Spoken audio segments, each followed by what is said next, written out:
মরতে যে হবে এটা ভাববার সময়টুকু আমাদের নেই। আমরা ব্যস্ত আমাদের ক্যারিয়ার নিয়ে, আমাদের লাইফ নিয়ে, আমাদের সমাজ নিয়ে, আমাদের ফ্যামিলি নিয়ে, আমাদের সন্তান আর সম্পদ নিয়ে আমরা super busy. We are leading a very super busy life. We don't have even a single time to think about death. মৃত্যু নিয়ে ভাবার একটা মুহূর্ত আমাদের নাই। কিন্তু পৃথিবীর সবচাইতে সুনিশ্চিত বিষয় হচ্ছে মৃত্যু, ঠিক কিনা? The most certain thing in our life is death.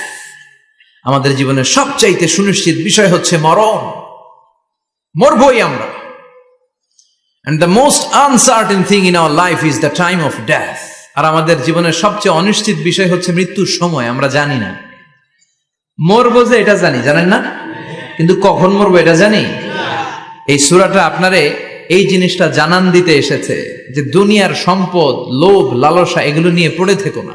সূরার নাম হচ্ছে সূরাতুত তাকাসুর। চিল্লায় বলেন কি নাম? এই সূরার সেন্ট্রাল সাবজেক্ট ম্যাটার হচ্ছে we have to go back to our Lord. আমাদেরকে ফিরে যেতে হবে আমাদের রবের কাছে। আমরা কেউ আজীবন থাকতে আসি নাই। থাকতে পারবো আজীবন? দাদা চলে গেল, বাবা চলে গেল, মা চলে গেল, মামা চলে গেল, খালু চলে গেল, এরপর আমাদের টনক নড়ে না, তাই না? পাগল পড়া হয়ে আছে এই পৃথিবীর জন্য। এই যে আমাদের ফ্যামিলি, আমাদের বাচ্চা কাচ্চা, আমাদের এত টাকা পয়সার হিসেব, মাস শেষে বাড়ি ভাড়া, গ্যাসের বিল, এইটা সেইটা, আপনি কি মনে করছেন যে আপনি চলে গেলে এগুলো থেমে থাকবে? কিছুই থেমে থাকবে না, সব চলবে আগের মতো। থাকবেন না আপনি? সব চলে। সকাল গড়িয়ে বিকেল হয়, শীত শেষে গ্রীষ্ম আসে, দিন শেষে রাত নামে, সব চলে, নাই শুধু আমি। চিল্লায় বলেন ঠিক কিনা? তো এজন্য এগুলি একটু ভাবেন। অনেক ব্যস্ত আমরা। এই দুনিয়ার পুরো জীবনটা এটা হচ্ছে লালসাময় একটা জীবন। লোভ, মরিচিকা, মায়াজাল, এই মায়াজালে আমরা আটকে আছি।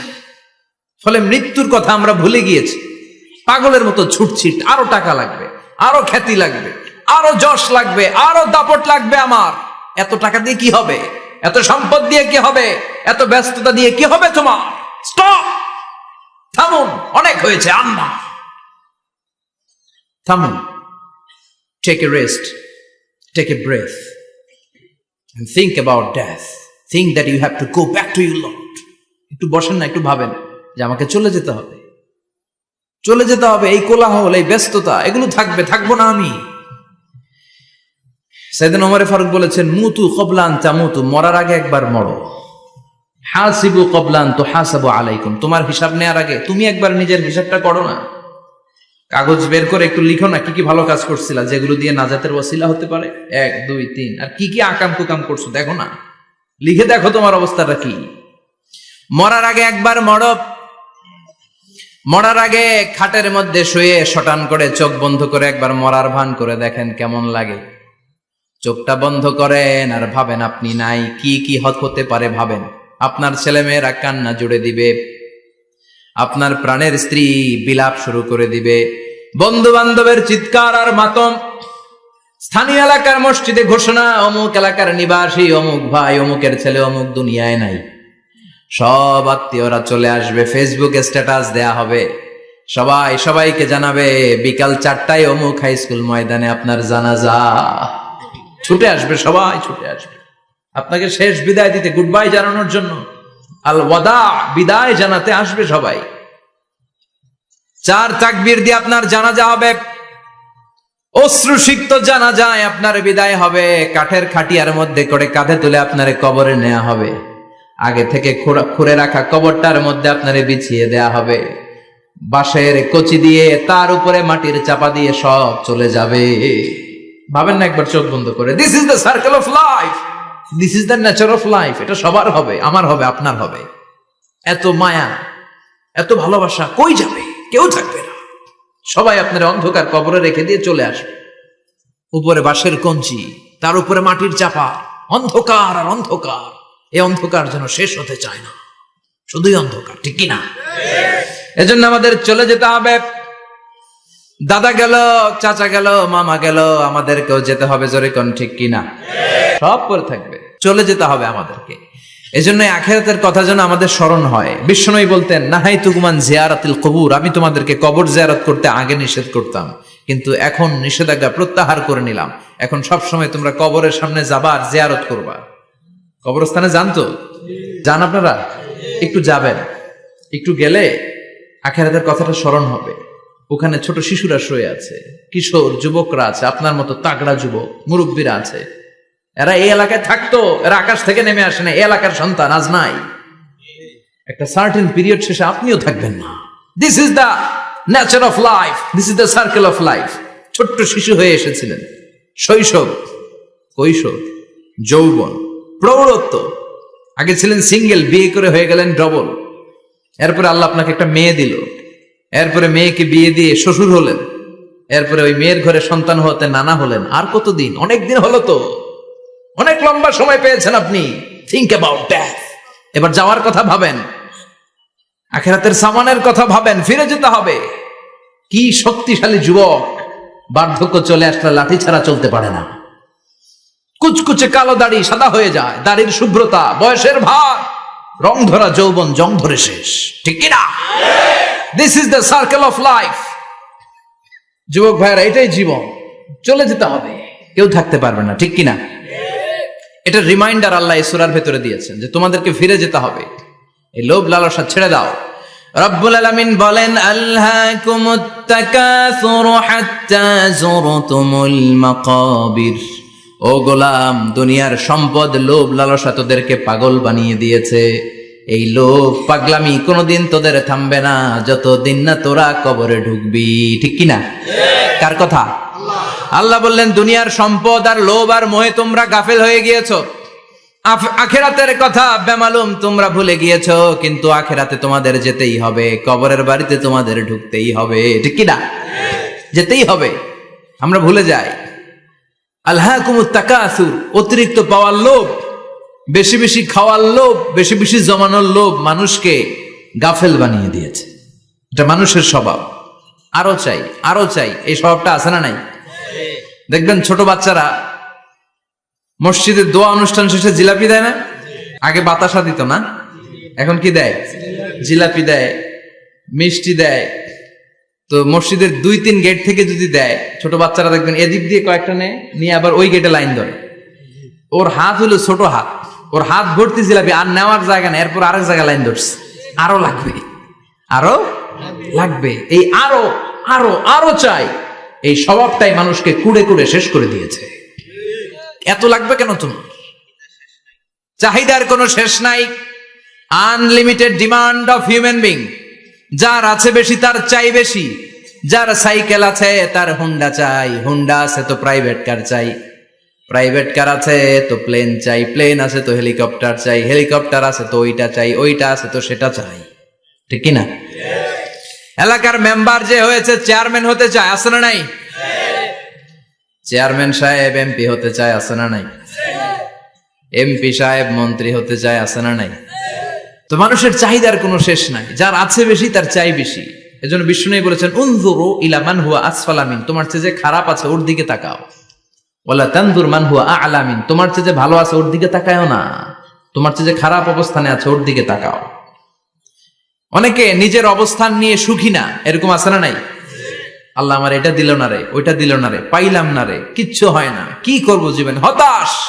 আসলে আছে কিন্তু অনেক, কিন্তু শুকরিয়া নাই, ডাকাত। ঠিক কিনা? নিজের অবস্থান নিয়ে সুখী না, কিন্তু অনেক লোক আছে তারা আপনার অবস্থানে পৌঁছতে চায়। তাদের দিকে তাকিয়ে দেখেন, আপনি যে অবস্থানে আছেন এই অবস্থানে পৌঁছাটা অনেকের কাছে স্বপ্ন। তারা প্রতিনিয়ত সংগ্রাম আর স্ট্রাগল করে যাচ্ছে আপনার অবস্থানে পৌঁছতে, আর আপনি এটা নিয়ে সন্তুষ্ট না। শেখ সাদির নাম শুনেছেন?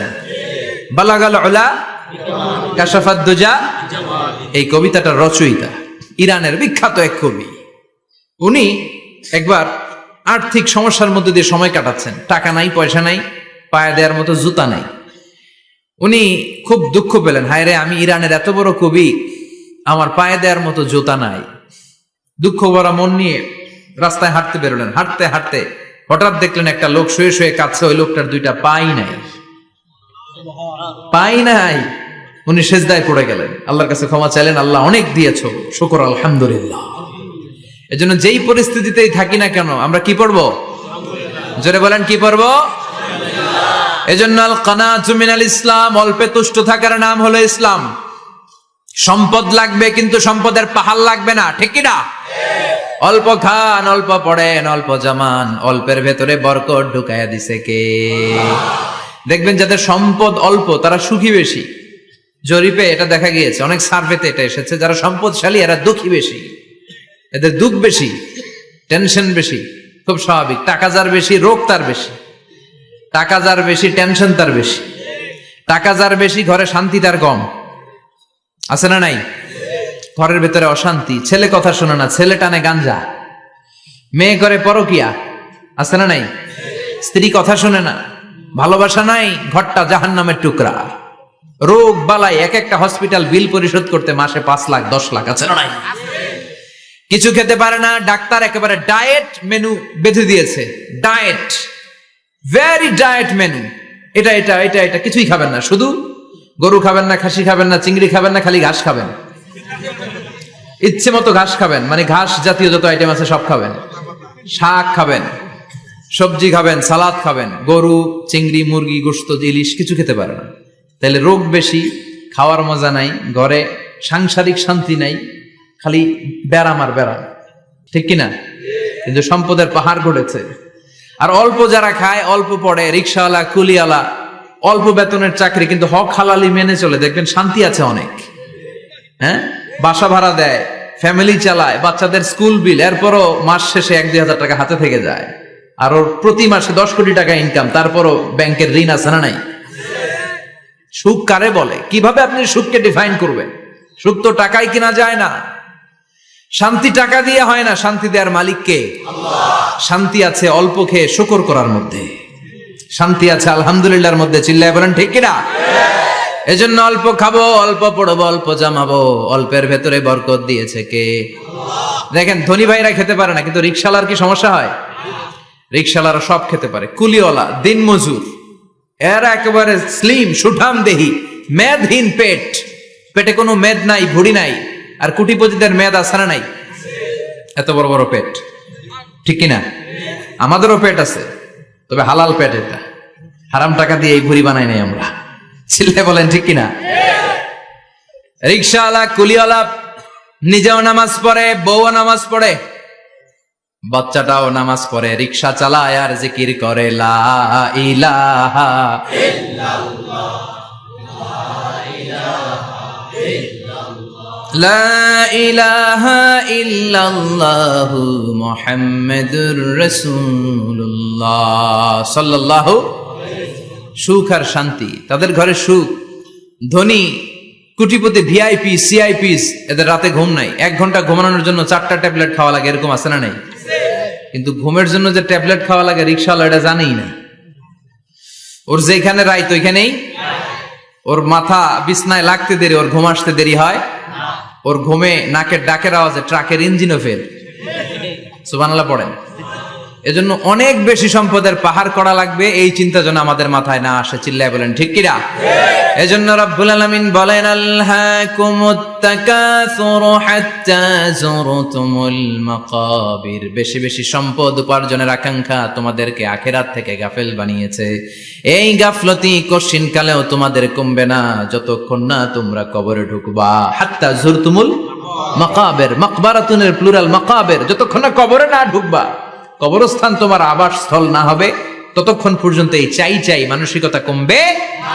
মানুষের স্বভাব হলো আরো চাই, আরো চাই, আরো চাই করে ফকিরেরা। কারা? ইয়া আইয়ুহান নাসু আনতুমুল ফুকারাউ ইলাল্লাহ ওয়াল্লাহু হুয়াল গনিয়ুল হামিদ। সুবহানাল্লাহ পড়েন। আল্লাহ ডেকে বললেন গোলাম আনতুমুল ফুকারা ইলাল্লাহ, তোমরা সবাই ফকির, ধনী হলো একজন, তিনি কে? আল্লাহ শুধু ধনী, আর মানুষের স্বভাব হচ্ছে আরো চাই, আরো চাই। ওর 2 তলা বিল্ডিং, আমার 3 তলা লাগবে। ওর 2টা গাড়ি আছে, আমার 3টা লাগবে। আছে না নাই? বিশ্বনবী বললেন কিয়ামতের আগ দিয়ে মানুষের মধ্যে আকাঙ্ক্ষায় প্রতিযোগিতা বেড়ে যাবে, প্রতিযোগিতামূলক টেন্ডেন্সি। কার চেয়ে কে বড় হতে পারে, কার চেয়ে কে বেশি টাকার পাহাড় বানাতে পারে। আছে না নাই? বিশ্বনবী বললেন ওয়া আনতারাল হুফাতাল উরাতাল আলাতা রিয়া আশ-শাইয়াতা তাওয়ালুনা ফিল বুনিয়ান। কিয়ামতের আগে এমন কিছু লোক যাদের গায়ে দেওয়ার মতো জামা ছিল না, পায়ে দেওয়ার মতো জুতা ছিল না, পেটে দেওয়ার মতো খাবার ছিল না, সমাজের কেউ তাদেরকে চিনত না। হঠাৎ করে এই লোকগুলো ধনী হয়ে যাবে। And they will start to construct, they will compete to construct high rises building in the cities. শহরে গ্রামে এরা বড় বড় বিল্ডিং বানানো শুরু করবে। এই উঁচা উঁচা বিল্ডিং আমাদের সমাজে আছে না নাই? আজ থেকে 20 বছর আগে ছিল? আমি তো 20 বছর আগে যখন আসছি কিছুই ছিল না, খালি পানি আর পানি। আর এখন 2 তলা 3 তলার অভাব নেই। গরিপুর পাশে না আপনাদের? এদিকে গরিপুর, বিল্ডিং এর পর বিল্ডিং। আমি যখন ঢাকা যাই দেখি গরিপুর আসতেছে, মানে গরিপুরের বিল্ডিং আর শহরগুলো আস্তে আস্তে হাইওয়ের পাশাপাশি চলে আসতেছে। প্রতি বছর আইসা দেখি কিছু আগাইছে, 2-3 বছর পরে এইটা একেবারে হাইওয়ের সাথে চলে আসবে। খেয়াল করছেন? ঢাকা যাওয়ার সময় গরিপুর আগাইতেছে, খালি গরিপুরের বিল্ডিং, গরিপুরের শহর আগাতে আগাতে আগাতে ঢাকা চট্টগ্রাম মহাসড়কের কাছাকাছি চলে আসছে। এই যে বিল্ডিং বানানোর প্রতিযোগিতা, কুমিল্লা শহরে আজ থেকে 20-25 বছর আগে 5 তলা 6 তলা একটা বিল্ডিং ছিল না, এখন 10 তলা 20 তলা আছে না নাই? ঢাকায় আজ থেকে 20 বছর আগে 10 তলা বিল্ডিং খুঁজে পাইতেন আপনি? নাই। গোটা বিশ্বব্যাপী এখন টাওয়ার বানানোর প্রতিযোগিতা। বিশ্বনবী বললেন এদের কোনো টাকা ছিল না।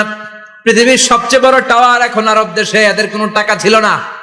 আরব দেশের সৌদি আরব, কাতার, কুয়েত, বাহরাইন এখন স্বর্ণ আর তেলের খনি পেয়ে আল্লাহরে ভুলে যায়। এদের খাওয়ার মতো কিছু ছিল না। এদেরকে আমার দাদারে শুনতাম বলতো কাবলিওয়ালা বলতো। কি বলতো? এদেশে আসতো জায়নামাজ, তসবি ছড়া, খেজুর টেজুর বিক্রি করার জন্য। এরা জেলে পাড়ার লোক ছিল। আরব সাগরের তীরবর্তী এলাকার মানুষ, সাগরের মাছ মেরে এরা জীবন ধারণ করতো। আল্লাহ এদেরকে তেলের খনি দিলেন, গ্যাসের খনি দিলেন। এখন তারা বড় বড় টাওয়ার বানায়, আছে না নাই? বুর্জ আল খলিফা, কি উঁচা বিল্ডিং, 828 মিটার উঁচু। জেদ্দা আছে 1000 মিটার উঁচু কিংডম টাওয়ার। তাইওয়ানে আছে তাইপেডাং টাওয়ার 101 তলা। মালয়েশিয়া আছে পেট্রোনাস টুইন টাওয়ার 88 তলা। চায়নাতে আছে সাংহাই টাওয়ার, একটার পর একটা টাওয়ার। প্রতি বছর অ্যানাউন্স করতেছে যে ওদেরটা আছে আমাদেরটা বড় বানাবো।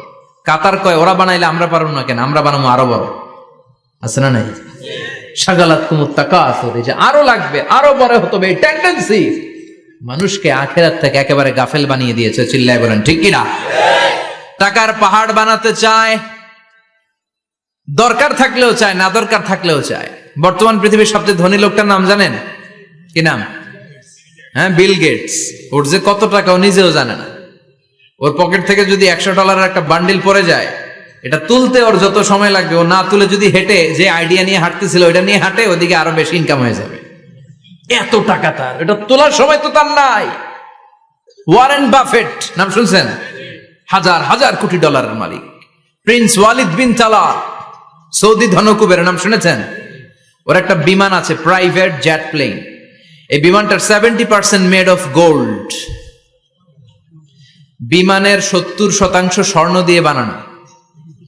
গত কয়েক বছর আগে আমি ব্রুনাই গিয়েছিলাম। ব্রুনাইয়ের সুলতানের নাম হাসান আল বালখিয়া। উনি একটা প্যালেস আরবিতে বলে কাসার, মানে হচ্ছে রাজপ্রাসাদ। পৃথিবীর সবচাইতে বড় রাজপ্রাসাদ ব্রুনাইতে বান্দার সিরি বেগাওয়ানে অবস্থিত। আমি গিয়েছি ওখানে।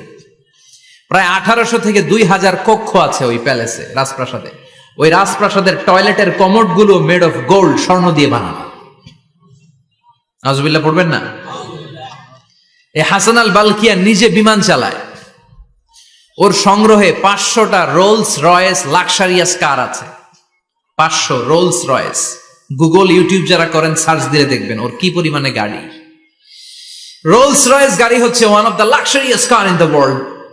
কার ব্র্যান্ডের মধ্যে যত দামি কার ব্র্যান্ড আছে এর মধ্যে রোলস রয়েস একটা, যেগুলোর দাম কমসে কম এদেশের টাকায় 8 কোটি থেকে 10 কোটি টাকা।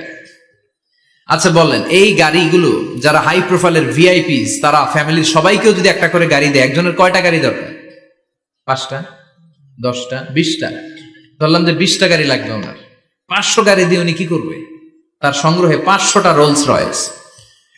স্বর্ণেরও গাড়ি আছে, তার স্বর্ণের পালঙ্ক আছে, আমি দেখে এসেছি। পোরশে, ফারারে, লাম্বরগিনি, এই টাইপের যে ব্র্যান্ড গুলো আছে, অভাব নাই। তার মানে আছে, যার বেশি চায় তত বেশি। চিৎকার করে বলেন ঠিক কিনা? এজন্য আল্লাহ বললেন আলহাকুমুত তাকাসুরু হাত্তা যুরতুমুল মাকাবির। দুনিয়ার লোভ তোমাদেরকে আখেরাত থেকে গাফেল বানিয়ে দিয়েছে। দুনিয়ার লোভ লালসার মধ্যে পড়ে আখেরাতকে বেমালুম তোমরা ভুলে গিয়েছো। এই গাফলতি কোনোদিন কমবে না যতদিন না তোমরা কবরে ঢুকো, ঠিক কি না?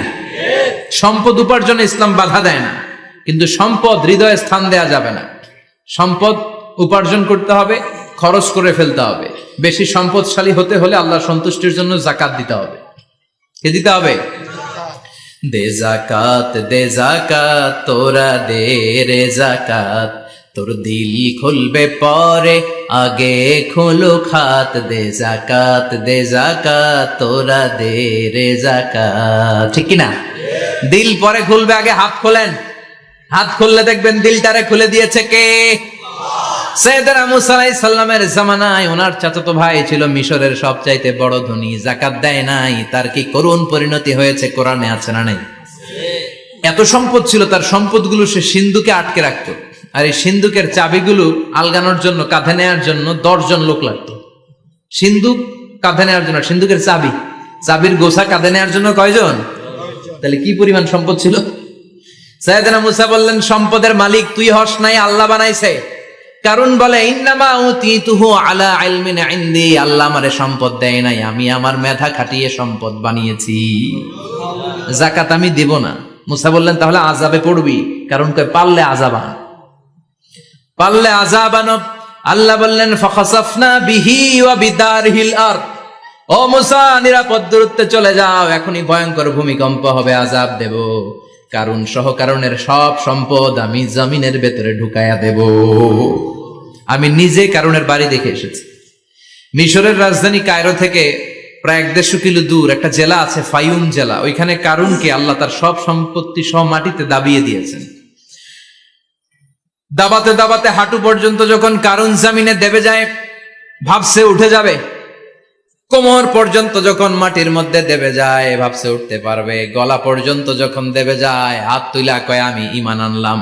ও মুসা, সব সম্পদ তোর আর তোর আল্লাহর লইয়া যা, খালি আমারে বাঁচা, আমারে। সব গাদ্দারদের একই পরিণতি। ফেরাউনরেও যখন আল্লাহ লোহিত সাগরে পানি খাওয়াতে খাওয়াতে পেটটা এত বড়, হাত তুইলা কয় আনা মিনাল মুসলিমিন, আমি মুসলমান, আমি ভালো মানুষ।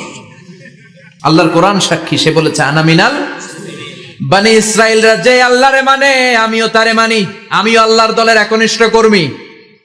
আর পানি খাইতে পারি না, আল্লাহ বাঁচাও। আল্লাহ কয় আরো খা। শেষ, ফেরাউন শেষ,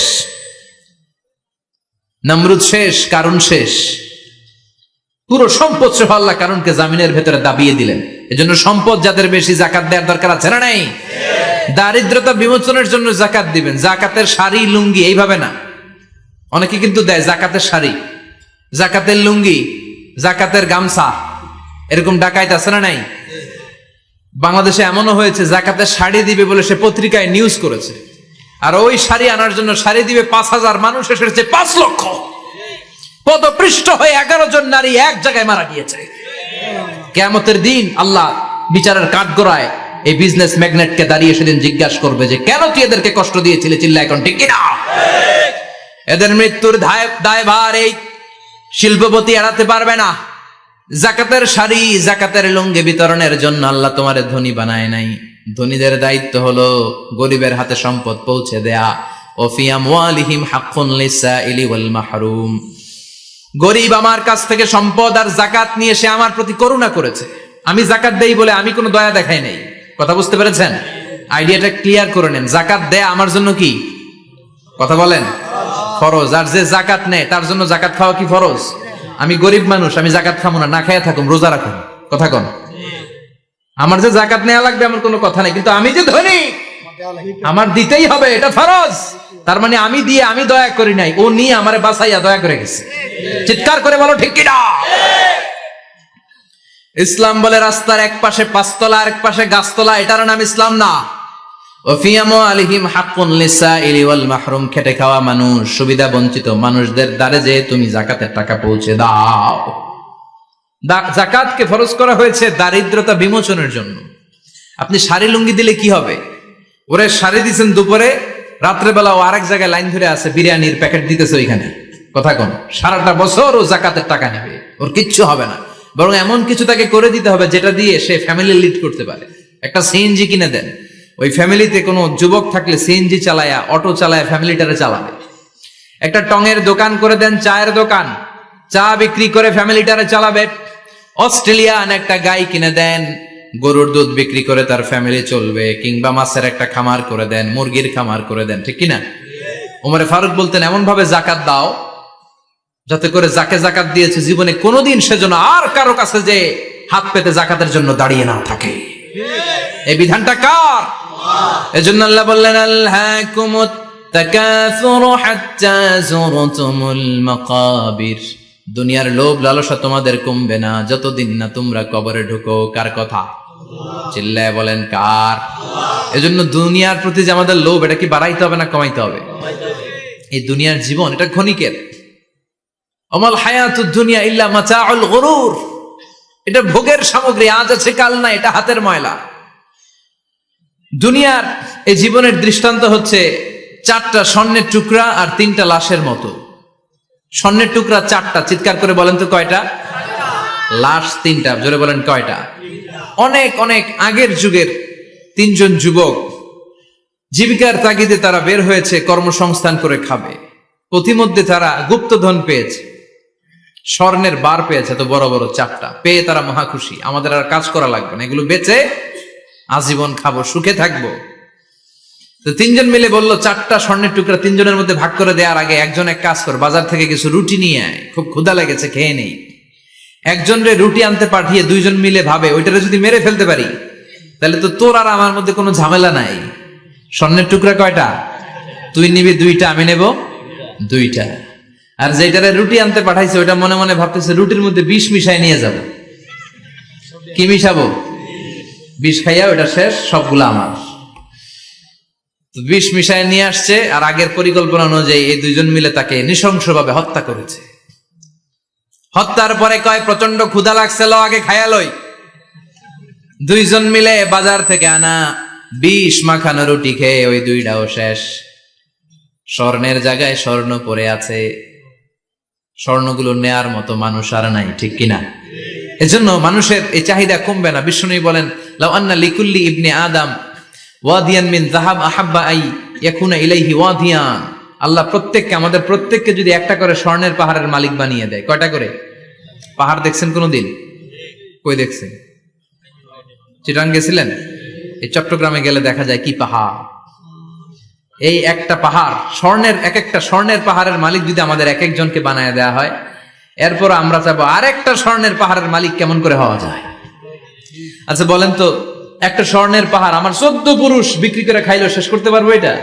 তো আরেকটা কেন লাগবে আমার? ওয়ালা ইয়ামলা আফাহু ইল্লা তুরাব।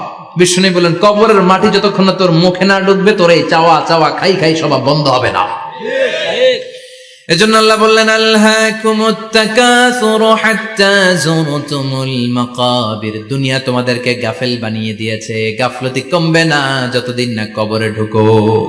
কবরে ঢুকা লাগবে, কবরে ঢুকা লাগবে না? কবরে আমাদেরকে যেতেই হবে, যেখানেই থাকেন। কবরের প্রশ্ন আছে না নাই? অনেকে বলে, হুজুর বিমান হামলায় মারা গিয়েছে, বিমান জ্বলে পুড়ে ছাই হয়ে গিয়েছে, তার কবর কোথায়? তার আত্মাটা যেখানে আছে ওই জায়গায় প্রশ্ন আছে না নাই? অনেকে বলে, হুজুর সাগরের মধ্যে পড়ে মারা গিয়েছে, তিমি মাছ খেয়ে ফেলেছে, তার কোনো অস্তিত্ব নাই, কিন্তু তার রুহুটা আছে না নাই? প্রতিটা রুহু সংরক্ষণ করে কে? প্রত্যেকটা আত্মা আল্লাহর কাছে সংরক্ষিত থাকে। প্রতিটা রুহু, প্রতিটা মানুষ মালাকুল মাউতকে দেখতে পায়। আপনিও দেখবেন, আমিও দেখব। মুমিনদের কাছে এসে মালাকুল মাউত একজন যুবকের বেশে সাদা ধবধবে জুব্বা পরে সুগন্ধি মেখে মুমূর্ষু ব্যক্তির শিয়রে বসে বসে বলে, ইয়া আইয়াতুহান নাফসুল মুতমাইন্না, হে প্রশান্ত আত্মা, উখরুজি ইলা মাগফিরাতুল্লাহি ওয়া রিদওয়ানি, আল্লাহর ক্ষমা আর দয়ার দিকে বের হয়ে আসো। বলা মাত্রই মুমিনের আত্মাটা স্মুথলি বের হয়ে আসে। কাফান মিন আকফানিল জান্নাহ, হানুত মিন হানুতিল জান্নাহ, জান্নাত থেকে আনা সুগন্ধি কাফনের মধ্যে পেঁচিয়ে তিনি রূহটাকে নিয়ে ইল্লিনে চলে যায়। সরাসরি দেখে মালাকুল মাউতকে। আর যারা ইসলাম বিরোধী, কোরআন বিরোধী, তাদের সামনে এসে মালাকুল মাউত ত্রাস সৃষ্টি করে। আগে ধমক। হাইওয়েতে মাঝে মাঝে ডাকাতি হয় না? বাসগুলোর মধ্যে যখন ডাকাতি হয়, বাসে থাকে 50 জন, ডাকাত ঢুকে 5 জন, এই 5 জনের ভয়ে সবগুলো পেশাব করে দেয়। কারণ ত্রাস সৃষ্টি করে, এসেই চাইনিজ কুড়াল দিয়ে আগে কুবায় দেয় 4-5 জনের, রক্ত দেখে কি দেওয়ার সব আগে রেডি করে রাখে। মালাকুল মাউত এসে কাফের নাস্তিক মুশরিকদের সামনে সেরকম একটা ত্রাস সৃষ্টি করে, ভয়ে লোকটা কাঁপতে থাকে। ওর কাছে ভদ্র ভাষায় কথা বলে না, সুন্দর জামা পরে আসে না, কালো কুচকুচে চেহারা, ভয়ঙ্কর একটা রূপ নিয়ে, আকৃতি নিয়ে ইসলাম বিরোধীদের মাথার সামনে আসে, দুর্গন্ধযুক্ত চেহারার দেহ নিয়ে ধমক দিয়ে বলে, ও পাপাত্তা, ইয়া আইয়াতুহান নাফসুল খাবিসা উখরুজি ইলা গাদাবিল্লাহ, হে পাপাত্তা, আল্লাহর রাগ, ক্রোধ আর গজবের দিকে বের হয়ে আয়। মুমিনের আত্মা বলার সাথে সাথে যেমনি মুমিনের দেহ থেকে বের হয়ে জান্নাতি কাফনের ভেতরে ঢুকে, কাফেরদের আত্মাও কি এরকম তাড়াতাড়ি বেরোতে চায় নাকি? কাফেরদের আত্মা বেরোতে চায় না, ডানে দৌড়, বায়ে দৌড়, সামনে দৌড়, পেছনে দৌড়, আহা দৌড়াদৌড়ি করে। মালাকুল মাউত এটাকে টেনে হিচড়ে, একটা জীবিত ছাগলকে জবেহ না করে, জবাই না করে, তার চামড়া উল্টার দিকে টেনে হিচড়ে বের করলে ছাগলটা যত কষ্ট পায়, এর চেয়ে কমসে কম 70 গুণ বেশি কষ্ট দিয়ে কাফের মুশরিক আর গাদ্দারদের রূহ কবজ করা হয়। আল্লাহ এই পরিস্থিতি থেকে তুমি আমাদের বাঁচাও। মুমিনদের রূহ যেমনি কবজ হয়, ওইভাবে রূহ কবজের ব্যবস্থা করে দিও। ইমানের মৃত্যু নসিব করে দিও, শাহিদি মৃত্যু নসিব করে দিও। আমাকে শহীদ করে সেই মিছিলে শামিল করে নিও, যে মিছিলের নেতা মীর হামজা খোবায়েবে খাব্বাব, আল্লাহর কাছে ছিল অতি প্রিয়, শামিল করে নিও। আমাকে শহীদ করে সেই মিছিলে শামিল করে নিও। পড়েন আমিন। আরো জোরে পড়েন আমিন। তার মানে বিমান দুর্ঘটনায় হোক, কিংবা লঞ্চ ডুবিতে হোক, কিংবা আগুনে পড়ে হোক, কিংবা আত্মঘাতী হামলায় হোক, যে যেখানেই মারা যায়, কবরের 3টা প্রশ্ন তার জন্য আছে না নাই? ইসলাম বিরোধীদের জন্য প্রশ্ন 3টা, আপনারা যারা মুমিন তাদের জন্য 4টা, আপনাদের জন্য একটা বেশি। আলহামদুলিল্লাহ কোন? কবরে এসে প্রথম প্রশ্ন করবে, মুনকার নাকির যখন চলে আসবে, 40 কদম যখন আত্মীয় স্বজনরা লাশটাকে কবরের মধ্যে দিয়ে 40 কদম চলে যায়, তখনই ফেরেশতা চলে আসে। আহা, শেষ, সব শেষ। এসেই পরীক্ষা শুরু। মার রব্বুক, তোর রবের নাম কি? চিল্লায় বলেন, আমাদের রবের নাম কি? আমরা বলবো রব্বি আল্লাহ, আল্লাহ আমারে রব। দমে দমে তনু মনে তারি অনুভব। পড়েন, আল্লাহ আমারে রব। তোমার দুনিয়াতে আমি যেদিকে তাকাই, অথই নিয়ামতে ডুবে আছি সবাই। পাখপাখালির গানে শুনি তাসবিহ কল রব, তাসবিহ কল রব, আল্লাহ আমারে রব। প্রথম প্রশ্ন, তোমার রব কে? আমরা বলবো আমাদের রব আল্লাহ। দ্বিতীয় প্রশ্ন, ওমা দীনু, তোমার ধর্মের নাম কি? আমরা কি বলবো? তৃতীয় প্রশ্ন, বিশ্বনবীর চেহারা দেখিয়ে বলা হবে, আতারিফু হাদার রাজুল, এই লোকটারে চিনো নাকি? আমরা বলবো চিনি, আমাদের প্রাণের নবী, ঠিক কি না? চাঁদের চেয়ে সুন্দর তুমি নবী আমার কমলিহিওয়ালা, দু জাহানের বাদশাহ তুমি প্যারা নবী সাল্লে আলা, চাঁদের চেয়ে সুন্দর তুমি নবী আমার কমলিহিওয়ালা, ঠিক কি না? 3টা প্রশ্নের যথাযথ উত্তর যখন দিয়ে দিলেন, আপনার জন্য অতিরিক্ত আরেকটা প্রশ্ন করা হবে, ওয়ামা ইলমুক, তোমার নলেজ কি? 3টা প্রশ্নের উত্তর যে তুমি করতে পারলা, কিভাবে পারলা, কেমনে জানলা? নকল করে বলছো নাকি জেনে বুঝে আসছো? নকল হয় না? নকল হয়। এখন মনে হয় এগুলো একটু কমছে। একটা সময় ছিল অনেক নকল হইতো। পাঞ্জাবের ভিতরে নকল, পকেটে নকল, টুপির ভিতরে নকল, মৌজার ভিতরেও নকল। এমনকি মেয়েরাও নকল করে পরীক্ষার হলে আসে না নাই? স্কেলের মধ্যে লিখে নিয়ে যায়, হাতের মধ্যে লিখে নিয়ে যায়, ওড়নায় লিখে নিয়ে যায়, কাপড়ে লিখে নিয়ে যায়, আসে না নাই? ফেরেশতারা বলবে, নকল করছো নাকি? কেমনে জানলা? 3টা প্রশ্নের উত্তর তুমি কেমনে বললা? আল্লাহ তোমার রব, ইসলাম তোমার ধর্ম, এই লোকটা বিশ্বনবী, কেমনে চিনলা? আপনাকে তখন বলতে হবে, আমি কোরআন থেকে শিখেছি, আমি হাদিস থেকে শিখেছি, আমি ইসলাম জেনে বুঝে মেনেছি, আমি আন্দাজে কোথাও ঘুরি নাই। চিল্লায় এখন ঠিক কিনা?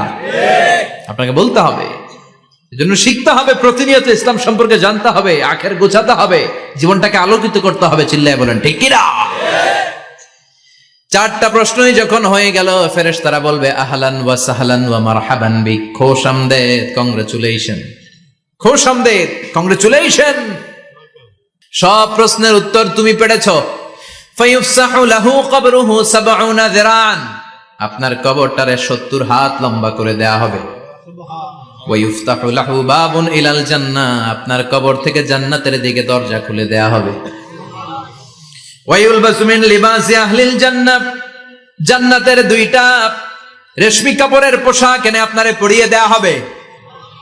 আর বলা হবে নাম কানাউমিল আরুস, ঘুমাও, sleep, you should get some sleep now, তোমাকে লম্বা সময় পাড়ে দিতে হবে, ঘুমাও। কানাউমিল আরুস, যেমনি বর বাসর রাতে আরামসে ঘুম দেয়, বাসর রাতে যেমনি বর কনেকে নিয়ে মধুর ঘুম দেয়, তুমিও ঘুমাও, কেউ তোমার ঘুম ভাঙবে না। কিয়ামতের জন্য ইসরাফিলের সিংহায় যে ফুৎকার আছে, ওই ফুৎকার ছাড়া কোনো কিছুই তোমার ঘুম ভাঙাতে পারবে না।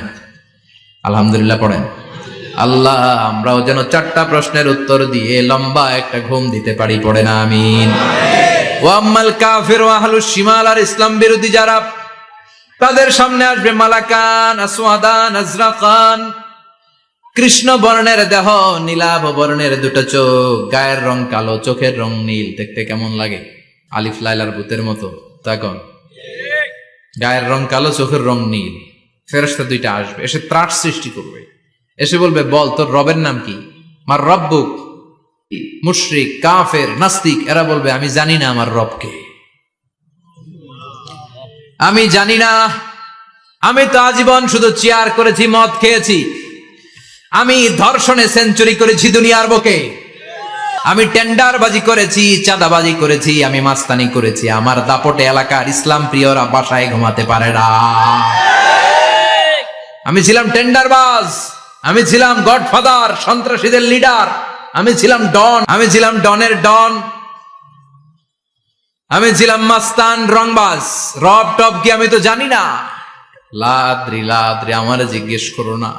আবার প্রশ্ন করা হবে ওয়ামা দীনুক, তোর ধর্মের নাম কি? বলবে লা আদরি, আমার কোনো ধর্ম নাই, আমার কোনো ধর্ম নাই, আমি শুধু মৌজ মাস্তিতে ছিলাম, আমি আনন্দ ফুর্তি করেছি, ইসলাম নিয়ে আমার মাথা ব্যথা ছিল না, আজীবন ইসলামরে আমি বাস দিয়েছি। চিল্লায় বলেন ঠিক কিনা? ইসলাম বিরোধীদের সাথে ছিল আমার চলাফেরা, আমার সব সাঙ্গপাঙ্গ ছিল গুন্ডা বদমাশ, ইসলাম বিরোধী। রব কি, ইসলাম কি, এগুলো আমি জানি না, আমার এগুলো জিজ্ঞেস করো কেন? ধর্ম কি আমি জানি না, আমি কিচ্ছু মনে করতে পারছি না।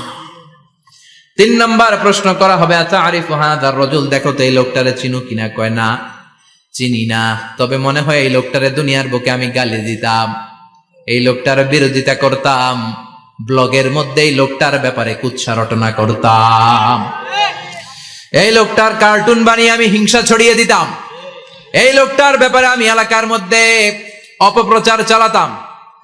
ফেরেশতারা বলবে তাই, এই ছিল তোর ডিউটি, দাঁড়া এখনই আমাদের খেলা শুরু, এখনই শুরু। ফায়ুতরাকু বিমাতারিকা মিন হাদিদ, লোহার একটা হাতুড়ি দিয়ে মাথা থেকে পা পর্যন্ত পিটানো হবে, পিটিয়ে ওর গোশতর হাড্ডিগুলোকে থেতলে ফেলা হবে। ওয়ায়ুকালু লিল আরদি ইলতাইমি, কবরের দুই পাশের মাটিরে বলা হবে এবার দুই দিক থেকে তোরা চাপ দে, চাপ দেয়া হবে, ধাক্কা ধাক্কি করেও সে সুবিধা করতে পারবে না, মাটি আসতে আসতে আসতে আসতে দেহের দুই দিকে লেগে এমন জোরে দুইটা চাপ দিবে, ফাতাখতালিফা আদলাউহু, তার ডান পাশের পাজরের হাড্ডি বাম দিকে ঢুকে যাবে, বাম দিকের হাড্ডি ডানে চলে যাবে।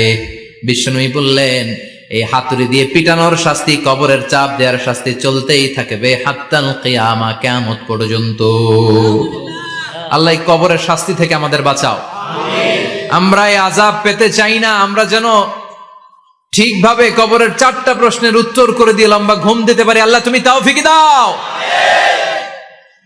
এজন্য আল্লাহ বললেন গোলাম দুনিয়া নিয়ে পাগল হয়ে থেকো না, এই দুনিয়ার জীবন আসল জীবন নয়, আসল জীবন হলো কবরের জীবন। জোরে বলেন ঠিক কিনা?